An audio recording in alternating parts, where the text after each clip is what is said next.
This inequality problem bedevils the entire country, and I can tell you from my work, much of the world. But it is not just a moral outrage, it is a horrible constraint on economic growth and on giving people the security we need to tackle problems like climate change.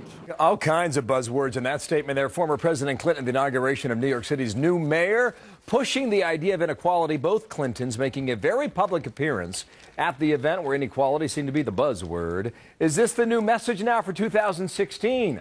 Alan Colmes, host of the Alan Colmes Radio Show, Fox News contributor, and Brad Blakeman, former Deputy Assistant to President George W. Bush. Gentlemen, good morning and Happy New Year to both of you. All right, here we go. I mean, here was the guy who, you know, he governed from the middle, Brad, and now it's a tale of two cities. It's Dickens, baby.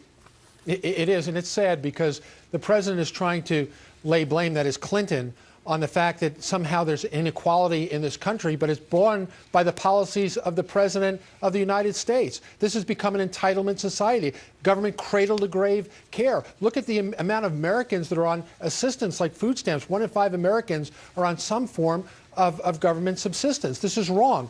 Republicans believe it's better to give people a job. Democrats believe it's better to give people a check. And then Democrats complain when there's inequality in the country by their very policies which they're advancing. So go with this message, Alan. That's what I'm telling Democrats. Thanks for the advice. Go with this message what do you because think, it's Alan? failed. You failed your own people.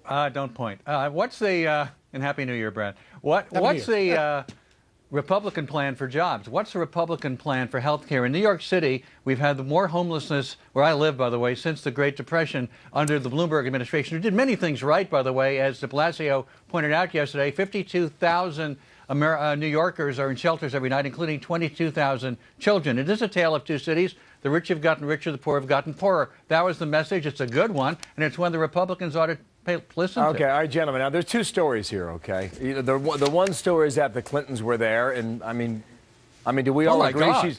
How dare they? I'm not saying anything bad about it, Alan. Just give me a moment here. Okay. I mean, do we agree that she's running for president in 2016? Oh, yeah.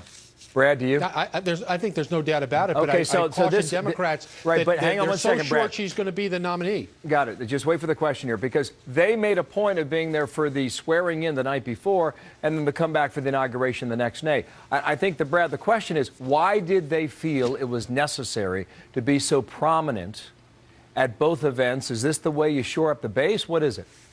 Well, I think it's about them. It's about the story of them being there at midnight and the next day. And the fact is, we're talking about the Clintons. We're not talking about the new mayor. This is part of their strategy. When they know they have so much attention focused on an event, why not appear? Because they know they're going to suck the air out of the story, which should be the new mayor. Well, the story is the new mayor. We just talked about some of the things he said, and it's an honor to be sworn in by a former president. All right. Brad? No, I think the Clintons will never resist the temptation of upstaging an event. I think they did a marvelous job here because more people, Alan, are talking about the Clintons than they are the new mayor. Actually, we started talking about the policies of the new mayor, the tale of two cities. Right. That's what people And then we started talking about the Clintons. So now we're going to make the pivot to that, Alan. Yeah. Thank you very much, sir. Sure. I mean, did you follow the New York City mayor tweet line yesterday? I thought I was reading Pravda. Oh, come on. I mean, I don't know, man, but I've I've lived in New York for 12 years now. I walk these sidewalks every day. Yeah. I see people from all over the world who have made a choice to live in this great city because they want a better shot at life. Bill, you and I are neighbors. Right, but this is America underline. Now, why are we demonizing all this yesterday? You and I live in hang on. We had a chaplain yesterday who called New York City a plantation.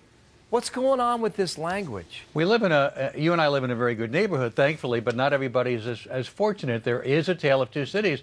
As I just pointed out, Bill de Blasio very successfully ran on that against a bevy of more moderate candidates. And there is a paradigm shift as we are seeing the divisiveness in the Republican Party and an extreme Tea Party that's no longer relating to mainstream America and the populism of a Bill de Blasio. He's got a populist message, which is resonating in New York, and if he's successful, will indeed be a paradigm shift across the country. Brad, is it populist or is it class warfare? No, I it's didn't hear class warfare. The only idea I heard yesterday was that they're going to tax people who make $500,000 a year and put it into pre-K classes here in New York City. Good. I mean, class warfare or not, Brad? No, it is class warfare. And look, Obama ran on himself.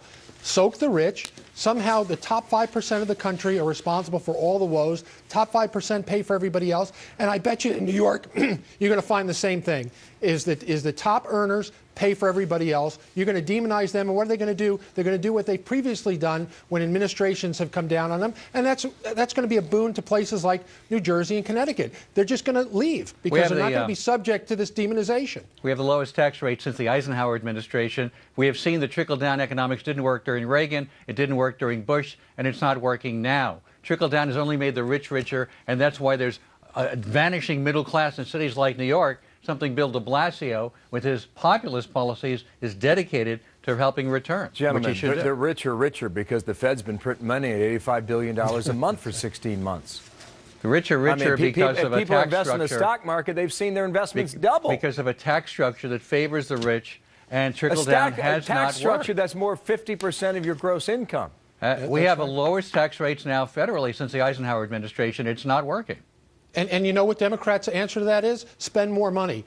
Look, Alan, the middle class is the one that's being hurt the most. Look at Obamacare. Obamacare doesn't hurt the rich. They can get the best doctors. Doesn't help the poor because they get free care. It's hurting the middle class. Actually, so you talk about unemployment, health care, food stamps, whether it's disability. You guys have brought a war against the middle class. I did it. I'm Alan, responsible. does this message sell? Yeah, well, of course. I mean, Bill de Blasio won a primary among, as I said, a bevy of moderate candidates, and we'll see if his policies work. But it certainly sold in New York City, which, by the way, is not as liberal as everybody thinks it is. It's a very multicultural, very complex city. If that's the case, Alan, then, Brad, you wonder if a Republican candidate comes in 2016 and starts cutting back on taxes and cuts back on regulation, that frees business from the binds of government so they start employing again.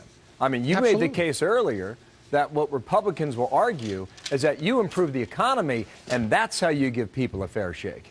I'll give you the last word. The way you improve the economy is give people a job, not a check. Where's the jobs plan from the Republicans? Where is it? The jobs plan is easy, Alan. We're going to fix. How? What's the plan?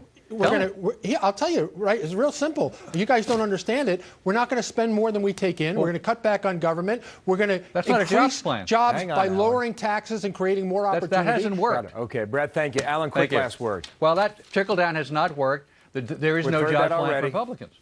Okay. Gentlemen, we're going to get some more ideas from you because it is the new year. Thanks. All right. Enjoy your two cities, Alan. I'll see you on the sidewalk. See you there. Later. That in.